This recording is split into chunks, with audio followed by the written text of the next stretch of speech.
كسمو خيدو تزاريبوا أب كسمو خيدو نحنا خلت عمد ما نخلت ورح جرنا لنا في ذاك المنجستي خلكلنا له زي تعاطوا زي بانجتنا خلكلنا له السعيدي زي أوتي عاد العيلة زي ندحر كوينو هذا ما رح ذلها أيو زي جمس أبلا السراوي تقرأي حازز بس حنا حبريتانهم እጥዋ ሰራዊት ትግራይ ንድምጽ ወያነን ሬዲዮ ኤፍኤም መቀለን ሓዊሱ ዝተፈላልዩ ትካላት ኣብ ትሕቲ ቁጽር ከም ዘእተው ተፈሊጡ ኩሎም ሰራሕተኛታት እተን ሚድያታት ንቆፁ ከም ዝተገበሩን ደጀነን ሓወልቲ ሰማዕታትን እውን ኣብ ትሕቲ ዕጥዋት ከም ዘለዋ ኣውራ ሚድያ ረጋጊጻላ እቲ ተቋሪጽ ዝነበረ ፈኖ ሕዚ ኣማስዩ ዳግም ከም ዝተጀመረ ተፈሊጦሎም ቀዳማይ ሚኒስትር አብይ አህመድ ኩሎም ሒሳብ ባንክታት ትእምት ንኽእገድ ትእዛዝ መሃቦም ተገሊጹ ኣብ ትሕቲ ትእምት ዝርከባ 17 ትካላት ካብ ትማሊ 24 ሕዳር 2018 ዓመተ ምህረት ጀሚሩ ሒሳብ ባንክ ንኸይንቀሳቐስ ዝእዝዝ መምርሒ ከም ዝተወሃቦ ተፈሊጦሎም መንግስት አሜሪካ ንመንግስት ኢትዮጵያ አጠንቂቁ ኣብ ዞባ ቀርና አፍሪካ ሰላም በር ኩናትን ሁከትን ክህሉ አይፈቅድን ድማ ይለሎ መንግስት አሜሪካ سلام كما يلقم كبراتن كبرانن لومي 25 حدار 2018 عامة مرت ኣብ ትግራይ ዘጋጠመ ኩነታት ንብዙሓት ዘሻቀለ ኮይኖሎም እንታይ ተፈጢሩ ንምንታይ ዕላማ ከም ኣውራ ሚድያ ኣብዚ ጉዳይ ዘዋደዶ ጸብጻበሎም ሓቢርኩም ናጽንሑ ሕጂ ኣብ ደጀን ሰራዊት ኣለይ ሰሚዓኒ ሰራዊት ዘሎ ክባይ ኮነን ተኸይብባ ከምዚ ባልባል ሓሶቲ ሰሚዓኒ ሰራዊት ዘሎ ፍትበሪ ኣፍተር ዘሎ ሰራዊት ድማኒ حتى تقرأينا حتى سراوي هلونا تقرأي مجلس تدرازي ሕቶ ማህያን ጥቕማጥቕምን ከም ዘለዎም ዝንገረሎም ዕጥዋት ኣባላት ሰራዊት ትግራይ ኣብ መቐለ ዝርከብ ህንጻ ቤት ጽሕፈት ጊዜያዊ መምሕዳር ከቢቦም ከም ዝወዓሉ ተፈሊጡ ኣባላት ኣርሚ 31 ዝኾኑ ብቁጥሪ ኣስታ 71 ኣባላት ሰራዊት ትግራይ ረቡዕ 24 ሕዳር 2018 ዓመተ ምህረት ምሸት ካብ እንደርታ ኣራው ጉራ ተበጊሶም ናብ መቐለ ከም ዘምርሑ ዝተገለጸ ኮይኑ እንተኾነ ናብ ከተማ ከይኣተው ኣብ ናይ ቀደም እዝ ሰሜን ንኽሓድሩ ከም ዝተገበረ እዩ ዝረኸብናዮ ሓበሬታ ዘመልክት እቶም ኣባላት ሰራዊት ካብ ናይ ውልቀ ክላሽንኮቭ ክሳብ ናይ ጉጅለ ዲሽቃ ዝተዓጠቑ ከም ዝኾኑ ዝሓበሩ መሰኻኽር ዓይኒ ሎሚ ንግሆ ናብ ቤት ጽሕፈት ፕረዚደንት ጊዜያዊ ምምሕዳር ትግራይ ብምምራሕ ነቲ ቤት ጽሕፈት ከቢቦም ከም ዘርፈዱ ተሓቢሮሎም ፕረዚደንት ጊዜያዊ ምምሕዳር ትግራይ ጀነራል ታደሰ ወረደ ግና ኣብ ቢሮ ከም ዘይነበሩ እዩ ዝወፁ ሓበሬታታት ዘመልክቱ ብምዃኑ ድማ ንሰራሕተኛታት እቲ ጊዜያዊ ምምሕዳር ናብ ስራሕ ዘእትዋ ተሽከርከርቲ ሰርቪስ ካብ ቤት ጽሕፈት ክወፃ ከም ዘይከኣላን ካልኦት ተሽከርከርቲ እውን በቲ ከባቢ ምሕላፍ ከም ዝኸልከሉን ተገሊጹ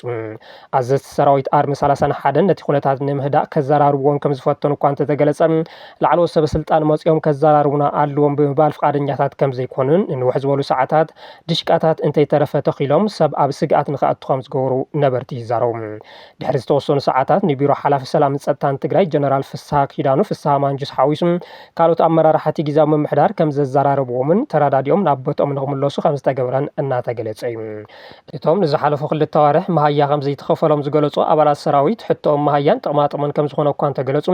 ገለ ርእይቶ ሃብቲ ግና መሳርሕቲ ሓንጊጥካ ዝበሃል ሕቶ ግቡእ ኣይኮነን እናበሉ ይርከቡ ቅድሚ ሕዚ እውን ኣባላት ኣርሚ 22 ናብ ቤት ጽሕፈት እቲ ምምሕዳር ጥሒሶም ብምእታው ንቢሮ ታደሰ ወረደ ክሳብ ኣኽፊቶም ምእታው በፂሖም ምንባሮም ዝዝከር እዩ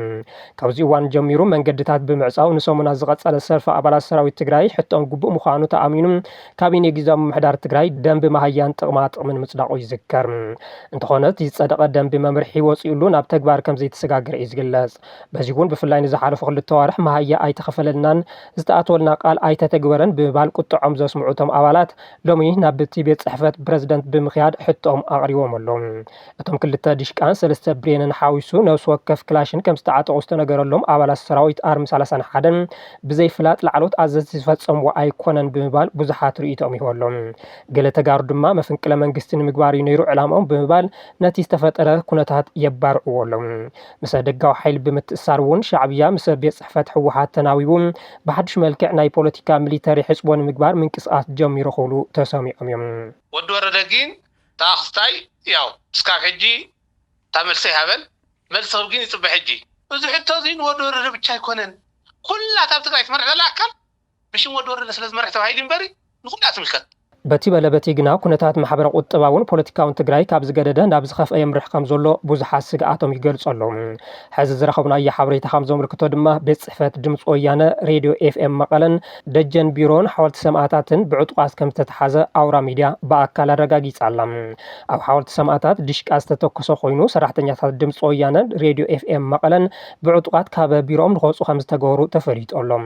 በዚ እውን ዝተወሰነ ሰዓታት ፎኖ ተቋሪጹ ዝነበረ ኮይኑ ድሕሪ ሰዓት 10 ፈረቓን እቶም ሰራሕተኛታት ናብ ቢሮኦም ከም ዝተመለሱ እናተገለጸ ይርከብ። ዕላማ እቲ ምቁፅጻር ኣብያተ ዕዮ ንምንታይ ከም ዝኾነን ብመን ትእዛዝ ከም ዝኾነን ግና ዝተገለጸ ነገር የለን።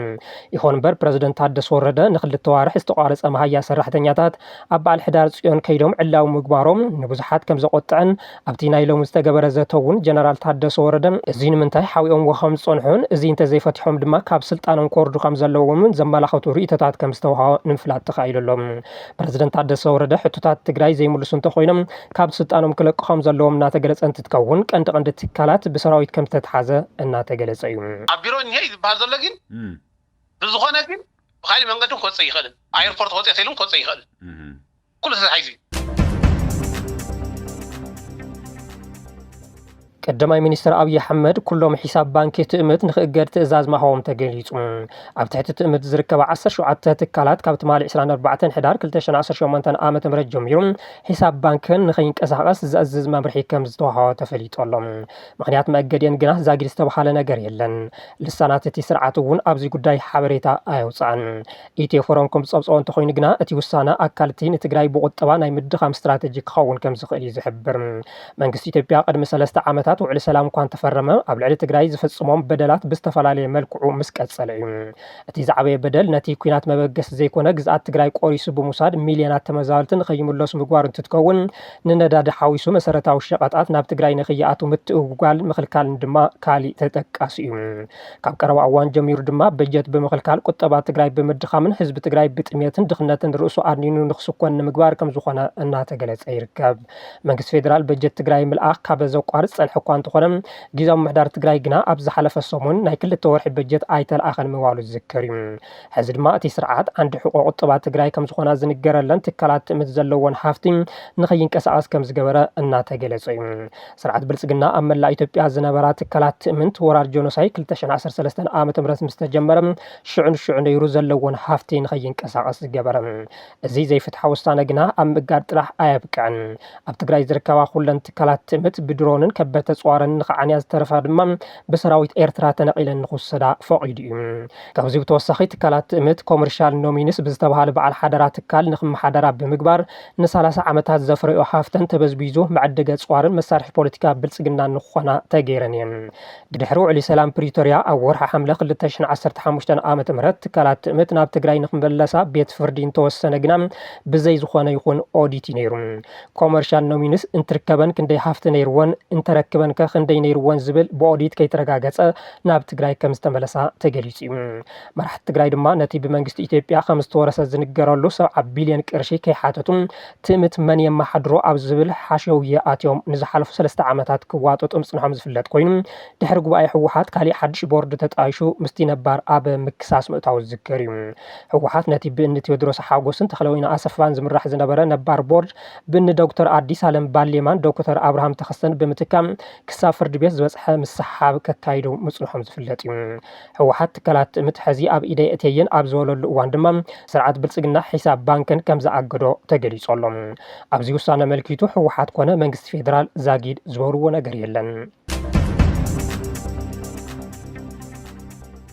بمنجس فيدرال زوج أواج من محاشة أتاو جبري حادش حين 395 إزبار 2017 أب تجري نخي تكبر تحاتيتون أواج من محاشة أتاو جبري حادش حين 395 إزبار 2017 هلو كونتات أو جمز زيت وصل زخانة كتكبر يولن يوم بيت مخر النجدين زفر محبراتن بيت مخر زفر محبراتن تجري كل يوم أبيات مخري أو تجري زول أوانا وكونتات النجدين حفشاو مفتح عامن عمل كتم أبزها وجازيت أو مجلسين كاب مشت أخل التنت أحمشتم إيتاوي كاب تحساوي ግብሪ ምኽፋል ሓዊሱ ብዙሓት አንቀጻት ዘካተተ እቲ ኣዋጅ እወናዊ ኩነታት ነጋዶን ቁጠባን ትግራይ ዘየጋናዘበ ምዃኑ ኣመልኪቶም ነጋዳይ ትግራይ ብሰንኪ እቲ ዓናዊ ኩናት ኣብ ኪሳራ እናሃለወ መጠን ወለድ ዝወስዶ ልቃሕ ኣዝዩ ኣብ ዝወሰኸሉን ነቲ ፀገም ንምፍታሕ ፃዕሪ ኣብ ዘይተገበረሉን እዋን ዝትግበር መማሓሻ ኣዋጅ ግብሪ ነቲ ነጋዳይ ኣዝዩ ዝሃስብ ምዃኑ እውን ገሊፆም መንግስቲ ፌደራል ብሽም ሃገር በቀል ሪፎርም ኢኮኖሚ ዘተግብሮ ዘሎ እቲ መማሓሻ ኣዋጅ እንትወፅእን ትጸድቕን ወከል ትግራይ ከም ዘይተሳተፈሉ ዝሓበሩ እቶም ኣብያተ ምክሪ ነቲ ኣዋጅ ንምትግባር ጊዜያዊ ምሕዳር ትግራይ ምንቅስቃስ ምጅማሩ መሕዘኒ ኮይኑ ረኺብና ይኽእሉ ኣፍሊጦም ኣለዉ እቶም ማሕበራት ፀገም ማሕበረሰብ ንግዲ ምፍታሕ ክሳብ ቀዳማይ ሚኒስትር ኣብይ ኣሕመድ ዋላ እኳ እንተቐረቡ ዛጊግና ፍታሕ ከም ዘይረኸቡ ብምግላጽ ናይ መወዳእታ ፖለቲካዊ ፍታሕ ንኽወሃቦም ሓቲቶም በዓል መዚ ልምዓት እቶት ክልል ትግራይ ኣብ ውሳናት ኣፈጻጽማ እቲ ኣዋጅ ንሓደ ዓመት ዘቐመጦም ኣንፈታት ዋላ እኳ እንተሃለወ ኣብ ኣፈጻጽማ ሓላፍ ዘላፍ ከም ዘለዎ ፀገም ማሕበረሰብ ንግዲ በዚ መንገዲ ይፈታሕ እዩ ዝብል እምነት ከም ዘይብሎም እውን ገሊፆም ሕቶታት ነጋዶ ካብ ዝኾነ ፖለቲካዊ ትሕዝቶ ነፃ ከም ዝኾነ ድሕሪ ምሕባር ፀገማት ነጋዶን ቁጠባ ትግራይን ብህፁፅ ንክፍታሕ እውን ሓቲቶም ብመንግስቲ ፌደራል ዝወፀ መማሓሻ ኣዋጅ ኣታዊ ግብሪ 1395 እዝባር 2017 መድረክ ምድርዳእ ከይተገበረሉ ከይትግበር ዝሓተቱ እቶም ማሕበራት ብሰንኪ ልቃሕ ብባንክታት ዝተተሓዙ ንብረታት ነጋዶ ናይ ምሕራጅ ተግባር ደው ክብል እውን ፀዊዖም ኣሎም መንግስቲ ኣሜሪካ ንመንግስቲ ኢትዮጵያ ኣጠንቂቁ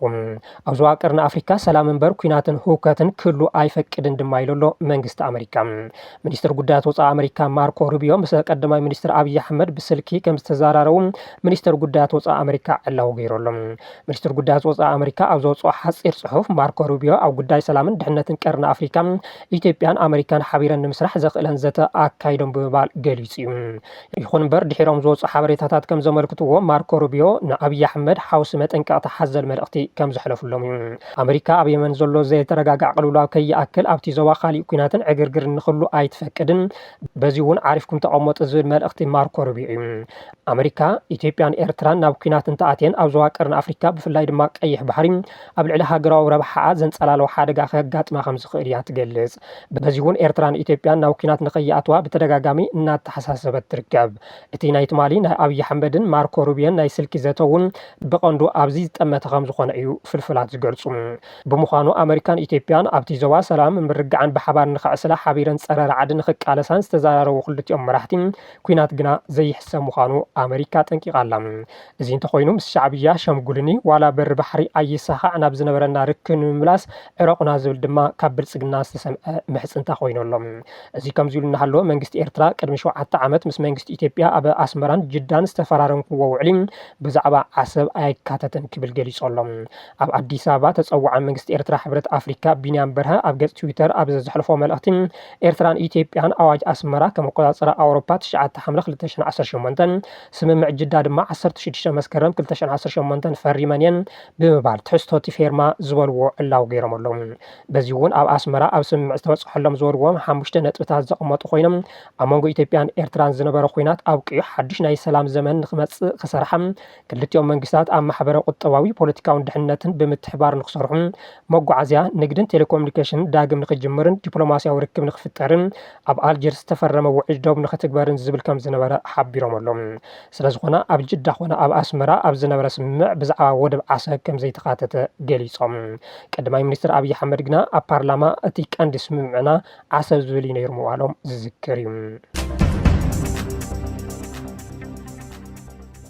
ክቡራትን ክቡራንን ንሎሚ ዝሓዝናዮም ዜናታት እዚኦም ይመስሉ ነይሮም ስለዝተኸታተልኩምና ኣዝና ንመስግን ሰላም ንትግራይ ብምምናይ ኣብዚ ክንፍለየኩም